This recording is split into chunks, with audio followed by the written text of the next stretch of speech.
everybody, it's Georgia Rose from Zencuda, and as you can see, I'm not in the studio today, but welcome to the Soul Space Podcast. For those of you tuning in for the first time, I am Georgia Rose. I am a psychic intuitive and an astrologer, and I am here live in usually my studio every Monday night at 7 o'clock for the Soul Space Podcast. So as you can see, I'm not in the studio today. I'm actually spending a little bit of time out in the country and staying in a tiny house. And I have to say it's really interesting because I always glamorize it whenever I look at tiny houses online, and they're adorable, and I'm actually having a very nice time. But I will tell you that it is more glamping than living. So welcome to the show. So I am here, as I said, every Monday night at 7 o'clock. And usually on the Soul Space Podcast, I try to be inspirational. I am not an influencer, but I hope to be an inspirer. And this show is about a lot of things to do with the occult and getting into our soul space and in touch with our soul space. We use tools such as astrology and healing, tools like Reiki. I do a lot of tarot card readings to help us find that space within of our deep intuition. So welcome to the show. Today I am going to talk about the astrology for the next week because I will not be doing a show on Memorial Day. Monday of Memorial Day is a holiday here in the States, so I'll be taking some time off with some loved ones and some things that I'm doing. But I did want to give you the general rundown because I know that Memorial Day weekend is usually a very busy weekend and a weekend for us to start our summer. And it also starts the energy of June, believe it or not. So a few things that are happening right now. I'm just going to, if I'm looking down, it's because of my notes. But we have a lot of Gemini energy coming in the next week and towards the end of May. That is normal as the sun goes into Gemini. But we also have a new moon coming in Gemini and some other really big transits that are coming in. And from time to time, I also do individual videos on my YouTube channel. So if you want any more in-depth information about the astrology, please subscribe to that. That's Zencuda. And you'll find me there giving a little bit more in-depth information about the astrology and some other energies that kind of come forward. So let's dive right into it. This is going to be a little bit of a shorter podcast because I've got things to do. And that forest behind me looks so pretty. I can't wait to take a really nice walk today. So today I am actually recording this on May 18th. And today the sun is actually right in the same position as Uranus. Now I talked about that a little bit on my last video, what that energy is like.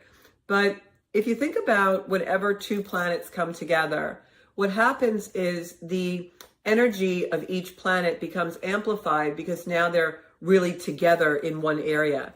It's almost like being in a tiny house with a couple of people and, you know, you're stuck in a small space. It can feel good if you really love the person and like the person and you get along, or it can feel a little stressful if the planets have two different energies. So it's like that in astrology too. So the sun is our life force, it's our vitality, it's our energy, it lights things up. So when it comes in contact with another planet, of course, it's going to energize that planet, right? All of us know if we have 5 days of no sun, we get kind of dreary. And then when the sun comes into our space, we feel revitalized. Well, that's what the sun does when it hits a planet. So Uranus is a planet of awakening, but those awakenings can sometimes be sudden and shocking, or they can be really, inspiring as well. It can be good, right? We can have good luck, we can have a reward, or we can have a time when something happens that seems to be very shocking. But just remember, anything that occurs when the sun and Uranus come together in the sky, it's happening for our betterment, right? It's not happening to us, it's happening for us. So we need to work through it, find inspiration in what we're really being shown so that we can really be a better person and get in touch with our higher self. And also maybe resolve some things in our life that we didn't want to look at, because the sun illuminates things and gives us the illumination we need to proceed forward in our lives. In Taurus, where the sun and Uranus are conjunct, which means together, Taurus is an energy of stability, is an energy of it's a fixed energy. So it can be stubborn, it can be showing us something that's very rigid in our lives, or where are we rigid? But Taurus is also about self-preservation. And where do we protect ourselves with complexes that we run that are prohibiting us or blocking us from moving forward in our life? So when the sun hits Uranus in Taurus, many times we'll start to have an insight or a revelation or a message about something we need to change because we're blocked by it. And in this energy, we also have some transits happening with the planet Chiron. And Chiron is the place in our charts where we bring in a wound, something we're meant to heal in this lifetime. And so with an energy like the Sun, Uranus, and Taurus giving us awakenings and revelation, and then these sextiles that are going on with Chiron, it gives us an opportunity to take those things that are being revealed to us with Sun and Uranus, and those, mostly seeing those things, those areas where we're held back. And we have a great opportunity to heal those things with Chiron in play the next couple of weeks. So this is intense energy, but it's also energy that can really bring us to a place of maybe opening up things that we've never opened up before in our life, if we really use it for that inspiration. So that's happening today on the 18th, that Sun-Uranus conjunction. The sextiles I'm talking about with Chiron is Mercury and Chiron were conjunct earlier in the month. And also we have, just looking down at my notes, sorry, as I said, not in my studio. And we have some other things happening with Chiron and Aries. Chiron and Aries is an energy that comes through and shows us what needs to be healed, but it makes us want to take action on it. It's not like we're going to sit home and cry about it or keep repeating and regurgitating the same things like, oh, my mother was an alcoholic. Oh, my father was emotionally unavailable. It's not like that. In Chiron and Aries is, my mom was an alcoholic and I want to break the cycle. And so I'm going to do X, Y, and Z. When Chiron is in Aries, where it's been for a while, will remain for a while, it's really an energy that makes us take action for our healing. So if you have any revelation or any insights that come up, especially, you know, when you're in quiet time, and especially when you're in nature, like the beautiful trees behind me, because again, Taurus is that stability, it's earth, it's fixed. It's an energy that's going to really make us feel embedded in nature, and nature in this energy is an area where we really can find inspiration. So take your walks, get out there and do all those things. So the next thing that we have this week is on the 20th, which is, I believe, Monday. The sun enters Gemini. And that's when the Gemini energy starts to really get illuminated in our chart. We have had Jupiter in Gemini for a while now. Jupiter is getting ready to go to Cancer, which it will do in June. And the sun being in Gemini with Jupiter in Gemini, which Jupiter expands everything, means the illumination and the energy of that archetype of Gemini is really going to be heavy and in play this month, heavily emphasized. Gemini is not a heavy energy. Gemini is an energy that is very sparkly, very distracted. Sometimes when we have a lot of Gemini energy working in the sky, we can be flitting from one thing to another. It's hard to keep our train of thought. And we also have some things happening, not just the sun going into Gemini this next couple of weeks, but we also have that new moon in Gemini coming in on the 27th, which I'll talk about in a few minutes. But when you have Gemini being really heightened, and this is every year this time of year, the sun is in Gemini, but doesn't always happen where Jupiter is there. So with Jupiter in Gemini, this is going to bring benevolence and good luck when the sun reaches it. It's also going to bring expansion. Wherever you have Gemini energy in your chart, look what house that is, because when the sun goes into Gemini, especially with Jupiter there, you're going to find those themes and those things expanded. Now, usually Jupiter is a benevolent energy and it works to expand really great things in our life and gives us rewards and good things. But Jupiter in Gemini and the sun in Gemini can also emphasize anything in your chart that is in your Gemini area that isn't good, that you've been avoiding, that you've been overlooking. Those things will really come into play now, and you're going to get poked with them quite aggressively, because with those two planets coming together, remember, the sun lights up whatever it touches, and now the sun is lighting up Jupiter, expanding the energy, that big gaseous ball of a planet. And so if there's something in the Gemini area of your chart that you haven't really been working to expand in a good way, if there is something that's a tension or a stress or a detriment in the Gemini area of your chart, it will be expanded in the next couple of weeks and into June. What kind of things can those be? Well, Gemini things are anything to do with our thoughts, our focus, depending on what house it's in. Like I actually have Gemini in my 7th and 6th house, which means in my everyday routine, which means that sometimes I can be a little bit scattered by nature. Now, people who know me know I'm very organized and I'm very detail oriented. That does not come naturally to me. That's something that I work at every day of my life and that I'm really very disciplined about. And the reason I've become self-disciplined about those things and organization is because I know for me, with Gemini in those areas of my chart, of my daily life, and also my relationships, that if I don't do things methodically and strategically, there will be chaos.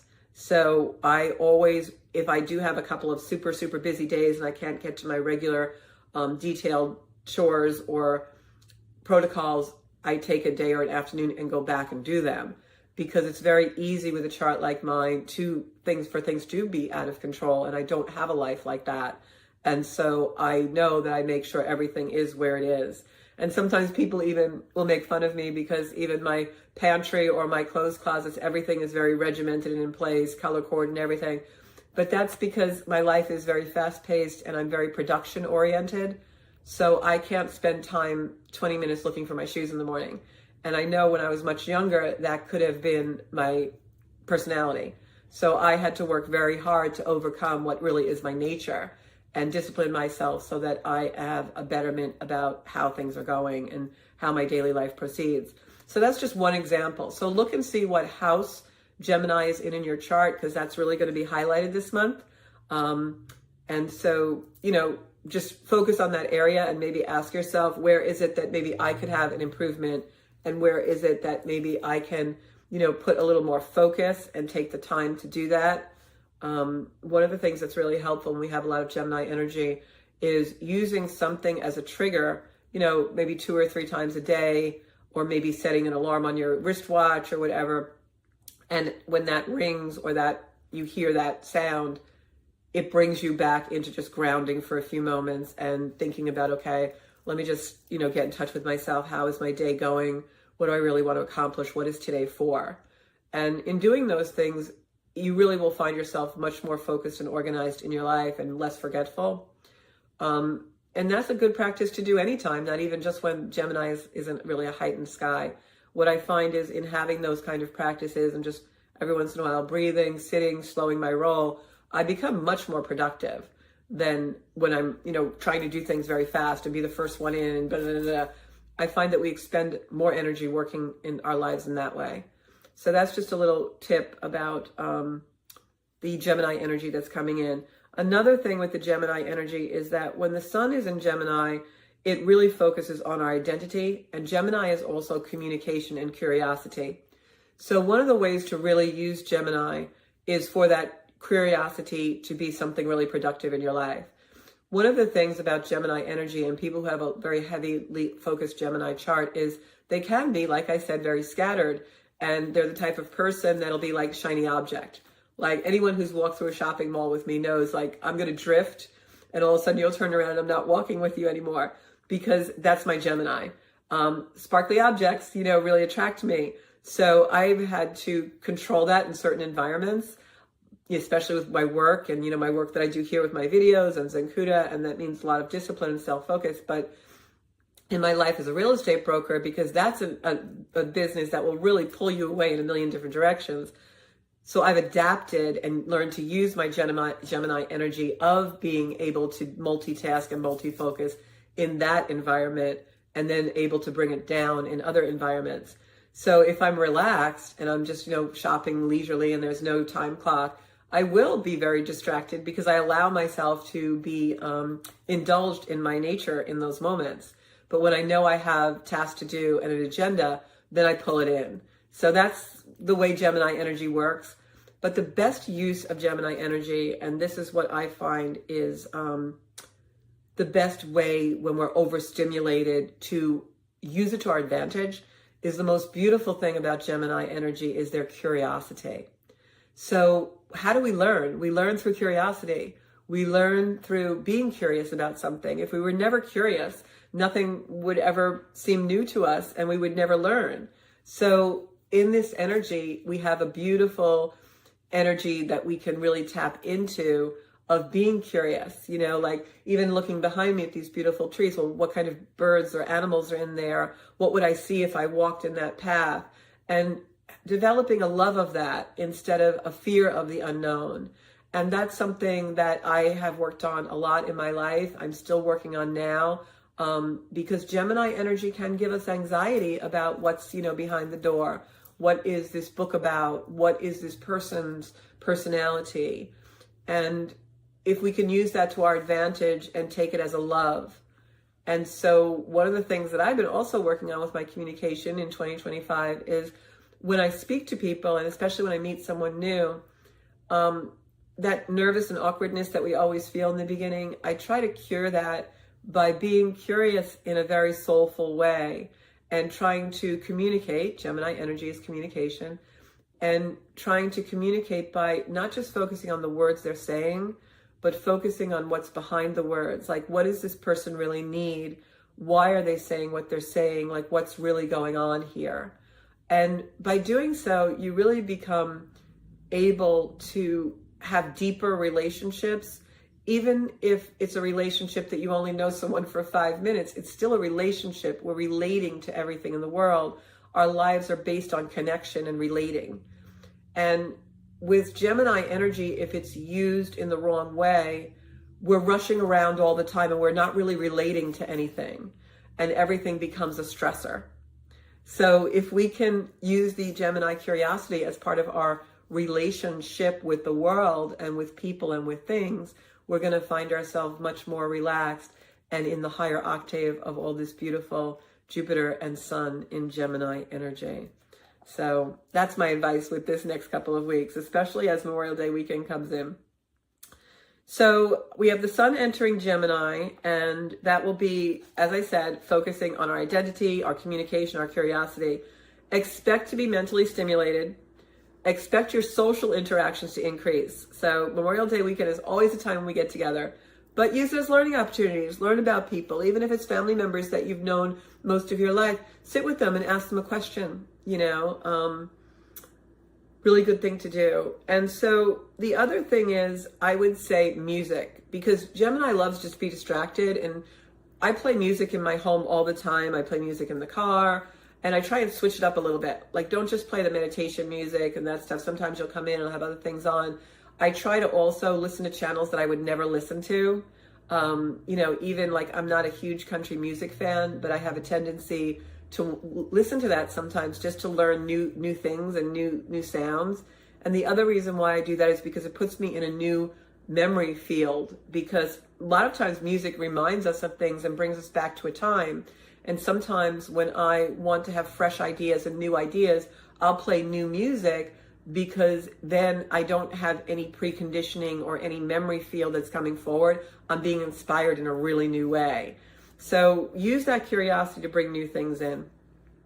We also have Venus conjuncting Uranus in Taurus, and Venus is our beauty, our love of beauty. It is our value systems in our life as well. So when Venus comes into play in our chart with a sign like Uranus, you're going to find yourself wanting to rebel, wanting to change up your value system. Oh, what's on here? See, my Gemini energy. I'm always taking notes. So when we, I got distracted. See, perfect for this video about Gemini energy. Hope you guys are laughing with me. So when Venus in this part of the sky is going to make us want to do new things, new loves, new relationships, new value systems. Do I really love that thing? Maybe not. I need to try something new. So just keep in mind, but also remember, don't throw out the baby with the bathwater. Sometimes it doesn't mean a whole new relationship. Sometimes it means just doing something different in the relationship, getting out of the rut.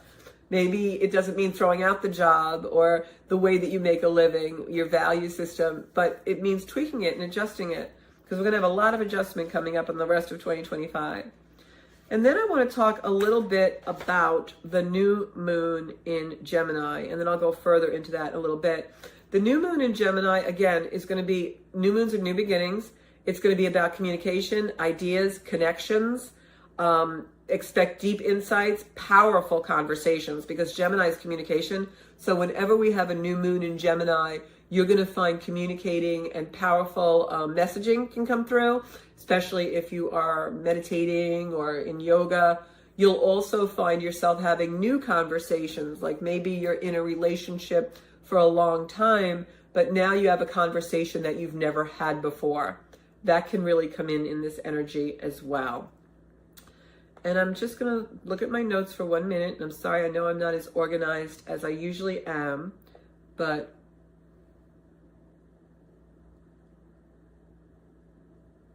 okay. So I'm sorry, I'm just looking down at my notes. So I want to get back to that Venus energy. Venus represents love, beauty, and harmony. So remember, when we're having these new things that Gemini brings in, and Venus is also in play in the chart, it's actually conjuncting Neptune. When Venus comes in and conjuncts Neptune, it's an energy of being inspired in a very spiritual way. It's connection. So remember, whatever is revealed, love, finances, whatever it is, it's time to just change the pattern. I guess that's what I really want to say. It's time to change the pattern. It's time maybe not to throw out the whole idealism or the whole relationship or the way you relate to your job or your learning or whatever it might be, but it's time to change a new pattern on that. All right. So now the other thing I wanted to talk about is, before we get to that new moon, on the 24th, the sun is trining Pluto. Now the sun at this point is going to be in Gemini. Pluto is still in the beginning phases of Aquarius. So this lights up Pluto to give us revelations about our individualism and what is unique to us. So with all the other energies that I was explaining in the sky, you really want to make sure that, again, you're not throwing out the baby with the bathwater, because we're going to really be tweaked to be unique, a little rebellious with Uranus and the sun together. But the sun is illuminating those things. So it's doing it for our betterment. It's doing it for our good, for our inspiration, so that we actually become better humans. So remember, whatever comes up, because when Pluto's involved, especially in Aquarius, it's going to try and show you your own specific uniqueness. So whatever is involved, try not to bring in shame, fear, those negative emotions that will come in when we feel kind of defeated, or we start to feel down on ourselves. We start to feel like, I've had this issue or this thing I've been trying to work out my whole life and it's just not working out the way I want. Try not to go into that energy, because again, like I said in the beginning of the video, there's a lot of healing that can take place in this energy. So when the sun and Uranus in Taurus bringing up our fixed energy, it's bringing up our stability, our self-protection, and Pluto's coming in to give us the revelations about those things, to make us see the things that are deeply embedded in us. It can be a very tough energy. It can be an energy where maybe we don't really want to look at those things. Maybe we don't want to do the work to become better and healed. But in this energy, you really have to make sure that you're understanding that those things are happening for us. The reason why they're happening is because Pluto in Aquarius's main goal, where it will be for the next 20 years, is to bring us not only into our own unique space and our own unique individuation, but it's also to do it in self-love. We're coming from generations of shame. We're coming from generations of people who have been in detriment from abuse. This was very heightened in certain elements of generations, baby boomers, Gen X's, and we've lived with a lot of trauma. And so in an energy like this, that can really come up, but it's not coming up so we wallow in it and stay in it. If you're in a group or you have friends that, number one, don't understand your trauma and don't allow it to be significant, don't allow it to be noticed. If you're around people who don't allow your trauma to be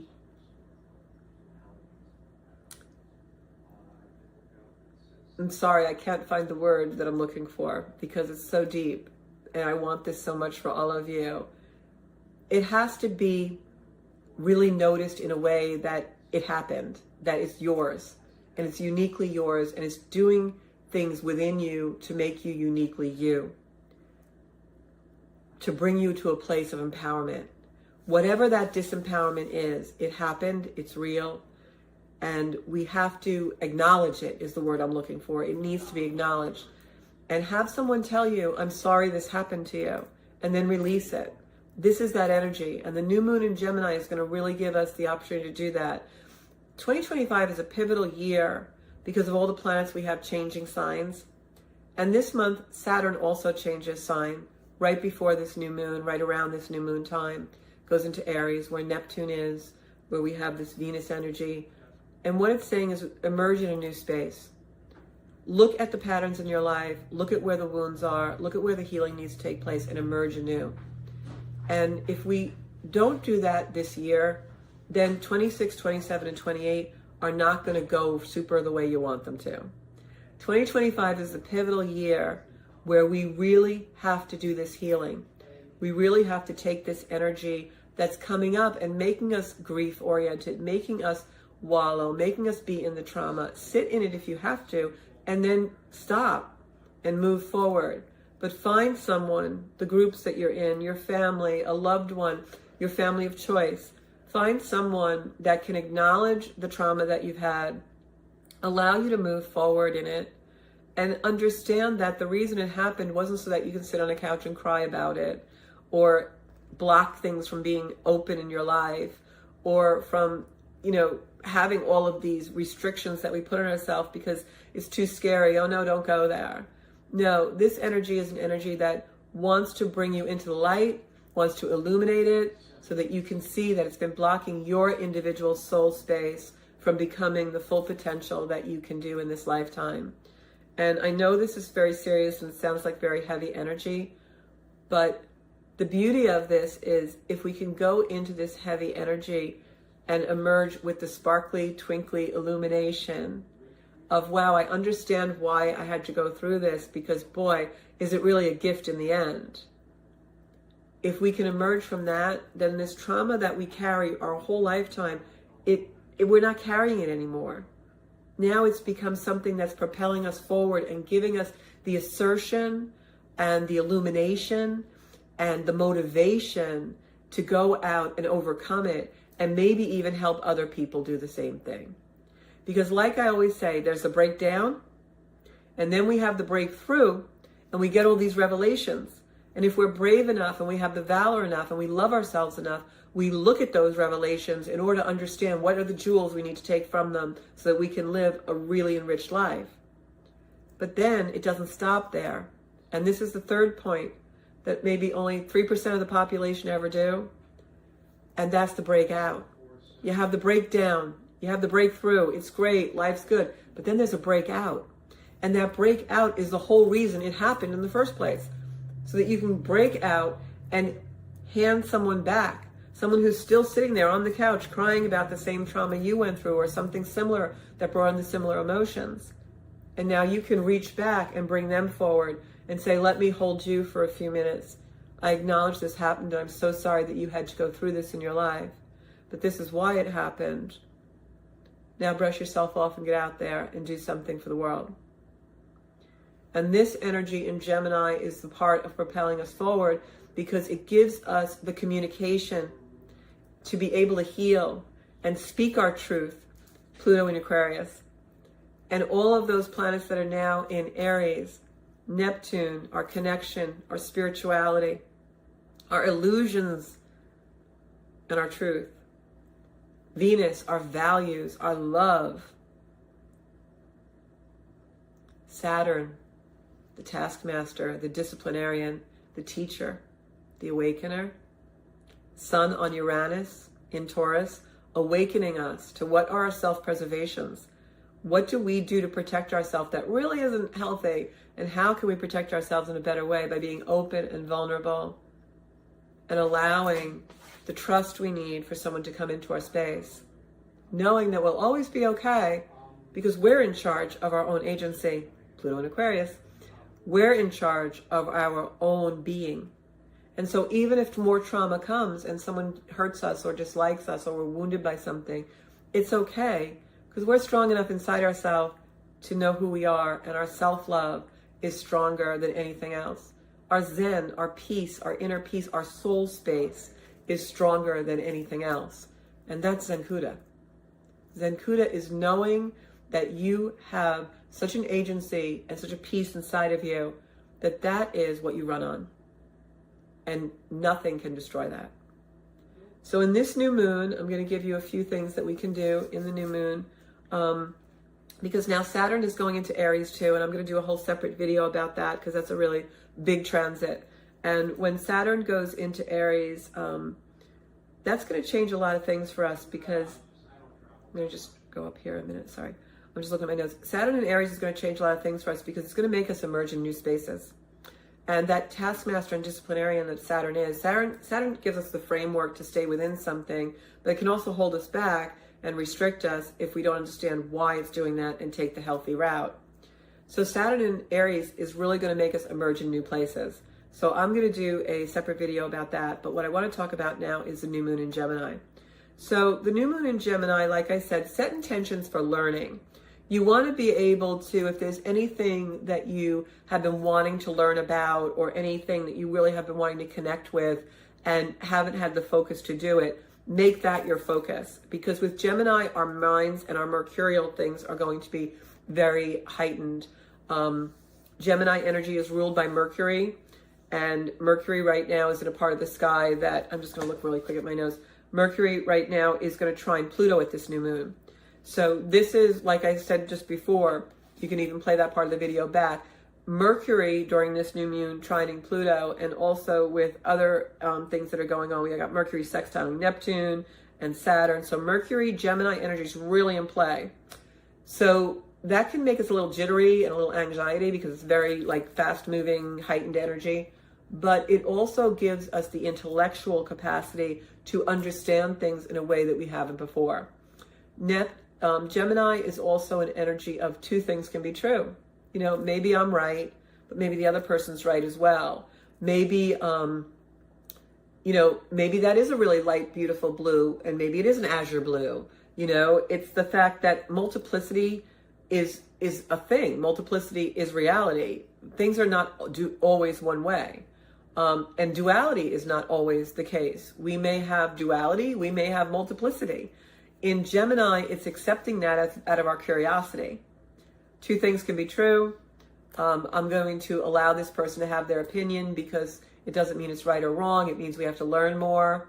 I'm curious. I want to learn why they think they're that way. That's the energy. But now applying that to Pluto and all of these things coming up and the revelatory type of energy coming in for us and healing, well, maybe this is the part of forgiveness, right? The thing with forgiveness is that we have to see the other person's side. And in Gemini energy, we have the ability for that multiplicity. We have the ability to see more than one thing can be true. So it's a beautiful energy to heal in. It's a beautiful energy to take into our heart space. As far as affirmations or things to really meditate on during this new moon time, and this is on the 27th, the new moon, and I know it's in 10 days, but I won't be doing a Soul Space podcast next Monday, so I wanted to get it all in. So intentions for learning, networking, and self-expression, and that's the other reason why this is a beautiful energy for healing. And I'm going to say from the 20th up until the end of May, utilize this energy because we have the Sun and Uranus, and we've got Jupiter in Taurus, and we have... I'm getting so distracted by the trees outside. I hope you're enjoying them. So we have the Sun touching on Uranus in Taurus, and that's today, the 18th, when I'm recording this. And then further on, when the Sun goes into Gemini, which is on, I believe, the 20th, we have the Sun now in that beautiful Gemini energy, and that's why we have a new moon, because the moon would be there on the 27th. And so when we have that on the 25th, Saturn goes into Aries. So a lot of changes this month. When we have that Gemini energy, that's our ability to see the other side. That's our ability to intellectually ground it into maybe not so much emotion. And that helps us heal. So beautiful time to have those conversations that you haven't wanted to have. A beautiful time to have conversations that can be healing, but also make you feel better about, I finally said my piece. I finally spoke my truth, and I did it without shame and blame. I'm not shaming the other person. I'm not going to allow them to shame me. I know what my truth is. And it's also a time with Pluto in Aquarius of, if those truths have to do with maybe some things that you have felt weren't the best parts of your person, right? The things like maybe you have anxiety, or maybe you're not a good learner, or maybe you have a learning disability, or maybe you have a physical disability, or maybe somebody just always told you you had those things, right? We grow up sometimes with parental figures or authority figures that give us shame because our own uniqueness, Pluto in Aquarius, is not looked upon as a positive, and we're put down and we're chastised. And sometimes we're done that without communication verbally. Sometimes it's just, you may have anxiety, or you may not be able to learn something quickly, and someone gets very impatient with you and is not compassionate. And so what you internalize then is that this thing about you is a bad thing. Your anxiety is a bad thing. It's shame, shame, you shouldn't have it. Your ability not to learn as quickly as others, shame, shame on your learning disability, you shouldn't have it, there's something wrong. And in this energy, and especially in the years to come with Pluto in Aquarius, we have the ability to embrace those things and realize, yes, this is something that I've been given a challenge to overcome, an impediment, a limitation, but I'm not sitting in it, allowing it to overcome me. I'm working to overcome it, and I deserve to be addressed in a respectful way for that, and I deserve to be given kudos for that, and I deserve to be acknowledged for my valor and my bravery and my understanding of myself in being able to live in this world. And we all have those things. You know, people are born with stutters, people are born with, poor vision, or whatever it may be. So look in your life also in this energy, and where are you not accepting other people's, little things that are inferior, say, or there are little issues that are not in with the norm, because it gives us an opportunity to really embrace those things that aren't norm, that aren't the consensus. And that's also this beautiful Sun in Gemini, Moon in Gemini energy. Gemini is about that curiosity, and instead of saying there's something wrong with this person, they can't learn this, or there's something wrong with this person, they can't walk as fast, or there's something wrong with this person because they have anxiety, maybe it becomes, can you tell me what that feels like? Why do you think that happens? Or how can I help you? Or would it be better if we did this? And open it to a curiosity. And that's the healing that can take place for ourselves and all the people around us.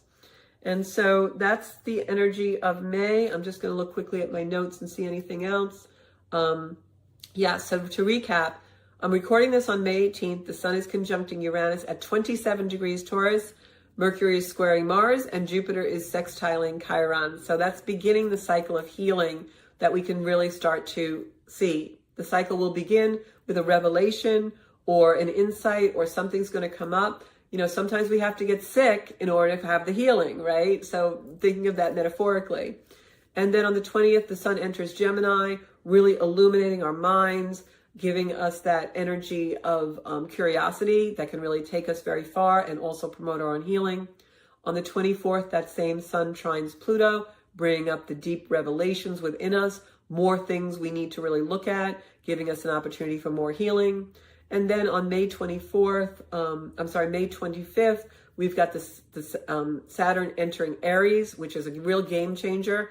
That is going to make us start to emerge in new spaces. The things that you've been challenged with now are going to start to really become more enlightened in this energy of the Sun and Gemini and all of those things, into showing you where, instead of this thing being a restriction, you can use it to burst forward from your limitation. And we're going to talk a lot about that on my podcast, the following podcast that I do.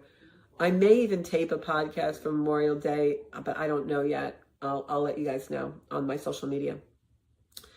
And then the new moon comes in on the 27th, and that new moon, just 24 hours, 48 hours after Saturn goes into Aries, that new moon is in Gemini at 6 degrees.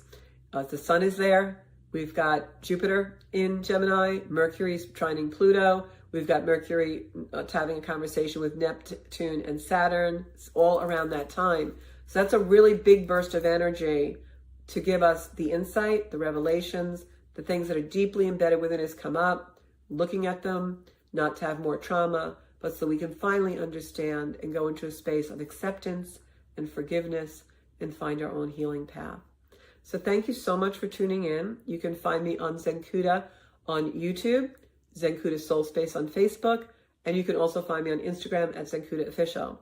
Now, if you like my communication, if you like what I'm saying and you want more info about it, I do separate videos on YouTube, but you can also get a reading from me if you go on zenkuda.com, my website. I've got tarot card readings available on there, astrology readings. I also can work with you on a series of Zoom calls and things as far as coaching goes and things like that. So hop onto the website and see what we offer, because it's really a beautiful site and I'm very proud of it.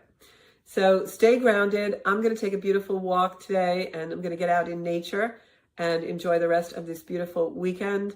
And you'll see this video on Monday the 20th. And if you have any questions, put them down below in the comments and I will answer them. And you can always message me on any of the social media sites, or you can also connect with me by email at connect@zenkuda.com. Now, I'm also putting together a tarot course. It's going to be a 5-week tarot course with, a course that you do yourself online. And then once a week, we all meet on Zoom and I answer any of your questions.